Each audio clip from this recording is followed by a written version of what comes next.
Herkese merhaba. Bir ay önce verdiğim sipariş sonunda elime ulaştı. Biliyorsunuz 5 Ağustos'ta yeni bir kanun yürürlüğe girdi gümrükle alakalı. Daha doğrusu resmi gazetede yayınlandı. 15 gün sonra yürürlüğe girmek üzere. Bu süre zarfında 150 euro olan yurt dışı alışveriş limiti 30 euroya düşürüldü. Çin'den gelen paketlere uygulanan %30 vergi de 2 katına yani %60'a çıkarıldı. Tam da bu olaylar olurken benim bir paketim yaklaşık 20 gün, yaklaşık değil hatta tamına 20 günde diyebiliriz. Sanırım öyleydi. Gümrükte bekledi, bir türlü geçemedi. Ayın 20'sinde yani 20 Ağustos'ta yeni gümrük kanunlara yürürlüğe girince dedim herhalde geçmeyecek ama paket tamına sipariş tarihinin üzerinden bir ay geçmesinin üzerinden sonunda elime ulaştı. Şimdi bunlardan size göstermem gereken bazı ürünler var. Onların paketini de açalım. Laf daha fazla uzatmadan inceleyelim.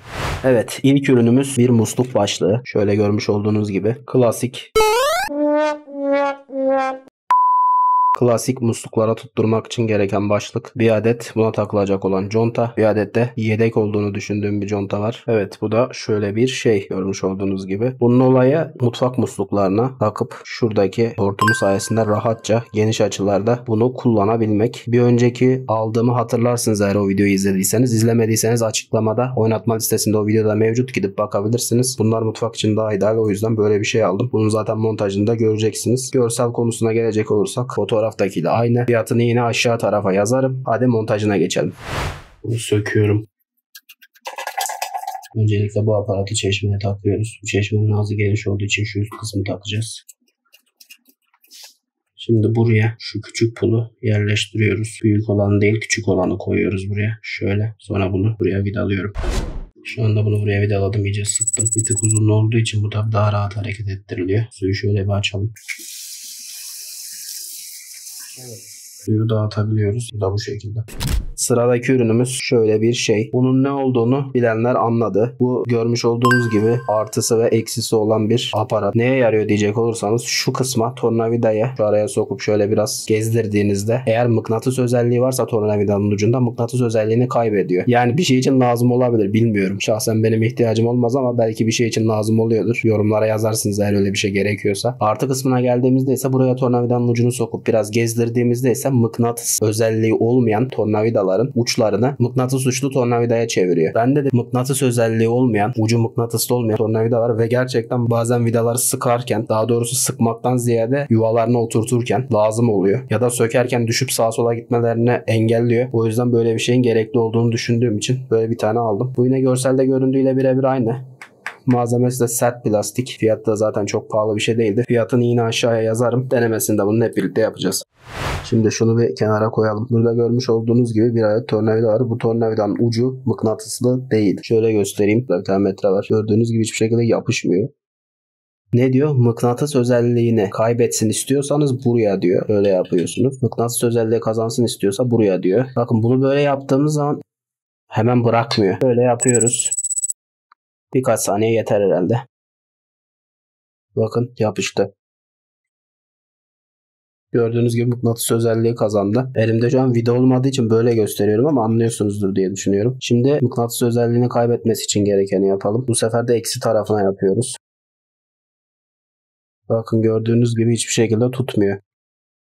Çektiğimde rahatlıkla bırakıyor. Bu kalıcıdır diye tahmin ediyorum. Uzun süre sonra kendiliğinden gidecek hali yok herhalde mıknatıs özelliğinin. Bu ürün gayet 10 numara 5 yıldız çalışıyor. Hiçbir problemi yok. Gördüğünüz gibi tornavidaya mıknatıs özelliği kazandırdı tornavidanın ucuna. Aşağıya fiyatını yazarım. Sol tarafta da görselini görürsünüz. Lazım olan varsa kesinlikle tavsiye ederim.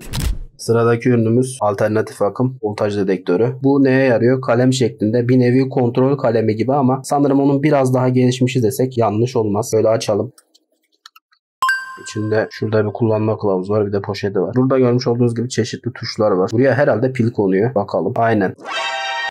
Burası da çıkıyormuş bu arada. Bu kapağı söküyorsunuz ve buraya pil koyuyorsunuz. Bu pille çalışan versiyonu, bunun bataryalı versiyonu da vardı. Fakat ben bataryası öldüğünde çöp olabileceğini düşündüğüm için ve batarya değişimi vesaire gibi şeylerle uğraşmayı hiç istemediğim için pilli olan versiyonu almayı tercih ettim. Çünkü pil takıyorsunuz buradan. Bittiği zaman değiştirip devam ediyorsunuz. Bataryalı ürünlerde biliyorsunuz batarya öldüğünde bir sürü uğraşmak gerekiyor. O yüzden ben böyle tercih ettim. Siz dilerseniz bataryalı olan versiyonunu da alabilirsiniz. Tuşları bu şekilde. Gördüğünüz gibi kırmızı olan açma kapama. Bunlar Bunların ne olduğunu ben de tam olarak bilmiyorum. Hep birlikte bunun da testini yaparken deneyimleyeceğiz. Böyle bir şey. Bu yanlış hatırlamıyorsam çok satanlar listesindeydi diye hatırlıyorum. Gördüğünüz gibi 3A kalem pille çalışıyormuş. 2 tane kalem pille çalışıyor. Bunun olayı özetle şu, deneme kısmında göreceksiniz zaten. Şunun şu uç kısmını tuttuğunuz yerde akım geçip geçmediğini size buradaki ışığı ve sesi sayesinde iletiyor. Sesli ve ışıklı geri bildirimi var. Yani diyelim ki bir kablonun içinde bir kırık olduğuna ya da bir kopma olduğundan şüpheleniyorsunuz o kablonun içerisinde ama kabloyu sökmeden, soymadan, koparmadan dıştan görmek istiyorsunuz. Öyle bir durum var mı yok mu? Bunun sayesinde görebiliyorsunuz işte. Bunların denemesini de yapacağız zaten. Malzeme kalitesi yine dandik bu arada. Bildiğimiz plastik, sert plastik. Çok bir şey beklemeyin zaten. Önemli olan işlevi tabii ki. Fotoğrafta göründüğüyle birebir aynı. Fiyatını da yine aşağı tarafa yazarım.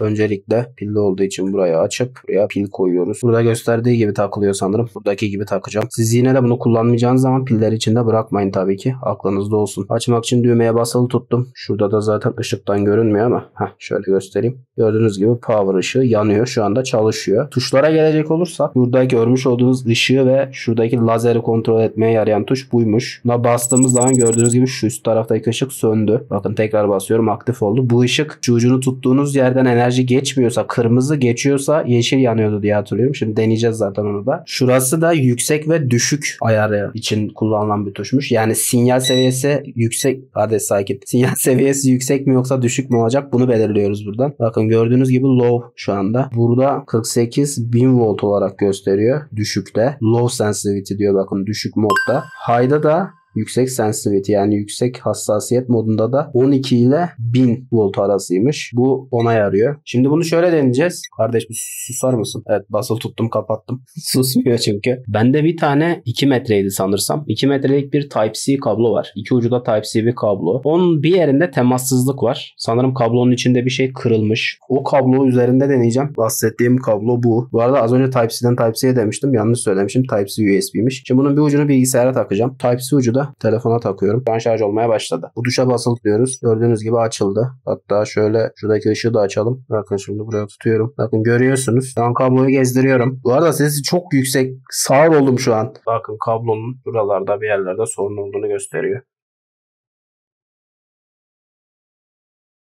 Kablonun buralarda hafif zaten yamukluk var. Buralardan dolayı bir temassızlık yapıyormuş. Böylelikle test etmiş olduk.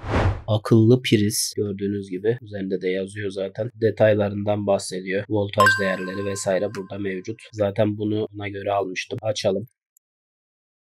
Şöyle hiçbirimizin okumadığı kullanıcı kılavuzlara çıkıyor. Evet, ürünümüz gördüğünüz gibi burada. Kutunun içerisinde başka herhangi bir şey yok. Ürünümüz bu şekilde. Burada bir açma kapama düğmesi var. Buraya prizi takıyoruz. Bu kadar zaten. Bu uygulama üzerinden işte kontrol edilebiliyor. Ne kadar enerji tükettiği, bu prize bağladığınız cihazın veya cihazların artık üçlü vesaire ise ne kadar enerji tükettiğini görebiliyoruz uygulama üzerinden. Bildiğim kadarıyla TUYA uygulamasıyla çalışıyor. TUYA'ydı sanırım. Yanlış hatırlamıyorsam ismi. Bunu zaten deneyeceğiz. Bu ürün görselde göründüğüyle birebir aynı. Görselini şuraya koyarım zaten. Bunun denemesini de birazdan izleyeceksiniz. Evet, şimdi bu prizi kullanabilmek için TUYA isimli uygulamayı yüklememiz gerekiyor. Gördüğünüz gibi Play Store'a girip TUYA diye arattım. TUYA Smart diye geldi. Bunu yüklüyoruz ve prizin kurulumunu bu şekilde yapıyoruz. Şimdi kayıt oldum, giriş yaptım. Buradan uygulamaya git diyorum. Uygulama açıldı. Cihaz ekle diyor. Sağ üstten tamam deyip sağ üstteki artıya basıyorum. Ardından cihaz ekle diyorum. Konum izni vermediniz. Cihaz ağ bilgilerini okuyamıyor diyor. Veriyoruz ve cihaz ekle diyoruz. Şu anda arıyor. Bluetooth'u açarsanız daha hızlı bulur diyor. Açalım. İzni verdik. Bluetooth'u açıyor. Şu anda tarıyor. Zaten görmüş olduğunuz gibi şu anda pairing modunda. Onu bulması lazım. Burada gördüğünüz gibi diğer cihazlarda mevcut. Basılı tuttum, kapattım.